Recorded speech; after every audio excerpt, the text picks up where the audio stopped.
என்ன இதெல்லாம்? ஐயா, உங்க மகன் எனக்கு தெரியாம என் தங்கச்சியை கடத்திட்டு போய் தாலி கட்டிட்டான். தப்பு சங்கண்ணா. ஆரம்பத்துல உன் தங்கச்சியை விரும்பினது உன் கூட்டாளி கோபு ராணி மேல ஆசைப்பட்டு அவளை கல்யாணம் பண்ணிக்கிறதுக்காக என்கிட்ட அனுமதி வாங்குறது கூட்டிட்டு வந்தான். அது விஷயம் புரியாம இந்த விளையாட்டு போய் அவ கழுத்துல தாலியை கட்டிட்டான். இவ்வளவுதான் நடந்தது சங்கண்ணா.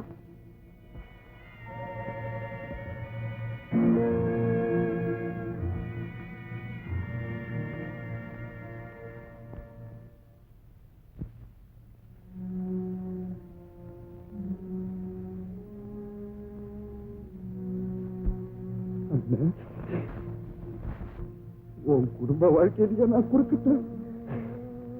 உன்னுடைய காதல் பாதையிலேயே நான் கால் எடுத்து வச்சேன். உன்னுடைய கற்பனைக்கையும் கனவுகளையுமா நான் அழைச்சேன். என்ன கொடுமை, என்ன கொடுமை.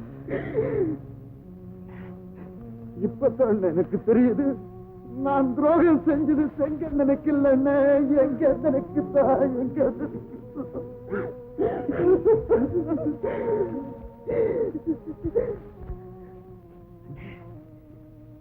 உயிரோடு இருக்கக்கூடாது, உயிரோடு இருக்கவே கூடாது. நினைக்க முடியாத அளவுக்கு உனக்கு நான் துரோகம் செஞ்சுட்டேன். அந்த இந்த கையாலேயே தம்பி தம்பி, நீ ஒரு தப்பு செய்யலடா, நீ ஒரு தப்பு செய்யல. கொஞ்சம் பொறுமையாருடா, கொஞ்சம் பொறுமையாரு. அப்பா, என்ன காரியப்பா செஞ்சுட்டீங்க?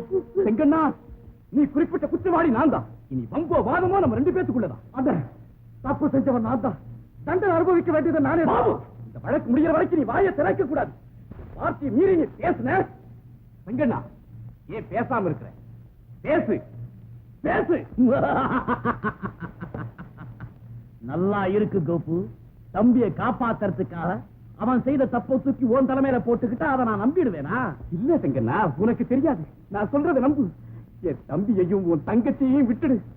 குற்றவாளியான என்ன நீ சிங்கத்துக்கு இரையாக்கு, என்ன நீ இரையாக்கு செங்கண்ணா, என்ன இரையாக்கு. கோபு, தயவு செய்து இந்த விஷயத்துல நீ தலையிடாது. எங்க சம்பிரதாயத்தும் உனக்கு எந்தவித சம்பந்தமும் கிடையாது. இங்க இருந்து போயிடு. என்ன சம்பிரதாயம்? ஒரு பெண்ணு ஒருத்தனை விரும்பினா அவனை சிங்கத்துக்கு இரையாக்குறதா? இது சம்பிரதாயம் இல்ல, முட்டாள்தனமான மூடப்பழக்கம். என்ன எது வேணாலும் சொல்லு, அதுக்கு உனக்கு இருக்கு. ஆனா எங்க சம்பிரதாயத்தை அவமதிக்க உனக்கு மட்டுமல்ல, வேற எவனுக்குமே உரிமை இல்லை. செங்கண்ணா, என் தம்பியையும் அவன் மனைவியும் காப்பாத்துங்கிற ஒரே நோக்கத்தோட தான் நான் இங்க வந்தேன். ஆனா இப்ப அது மட்டுமல்ல, பழமை வாசி படர்ந்த அறியாமை குளத்துல மூழ்கி கிடக்கிற உன்னையும் திருத்தி தெளிவுபடுத்த வேண்டிய நிலைமையும் எனக்கு வந்தாச்சு. திருந்துட்டுமா? நிறுத்த மாட்டேன். மூடத்தனத்தையும் மூர்க்கத்தனமான அந்த சிங்கத்தையும் ஒரே நேரத்தில் ஒழிச்சு கட்டினேன். அப்படி வா ராஜா, என்ன நீ திருத்துறது அப்புறம் இருக்கட்டும். முதல்ல அந்த சிங்கத்தவனால ஜெயிக்க முடியுமா? எங்கன்னா என் வீரத்துக்கும் பாசத்துக்கு சேர்த்து சவால் விடுறேன். ஏத்துக்கோ. இதுல நீ ஜெயிச்ச, நீ சொல்லபடி நான் கேட்கிறேன்.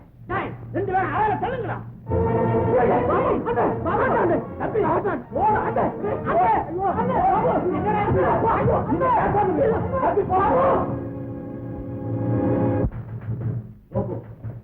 மூணு ஆளே இருக்கு. ஒண்ணுல சிங்கம், இன்னொன்னு புலி, இன்னொன்னு தம்பியும் ராணி இருக்காங்க.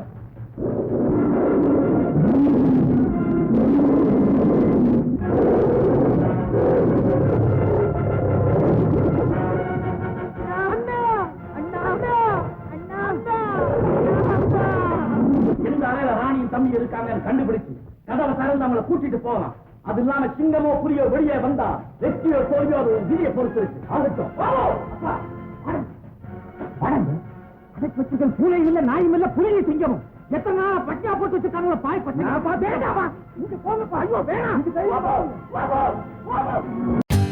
For more updates, like, comment, subscribe to our channel.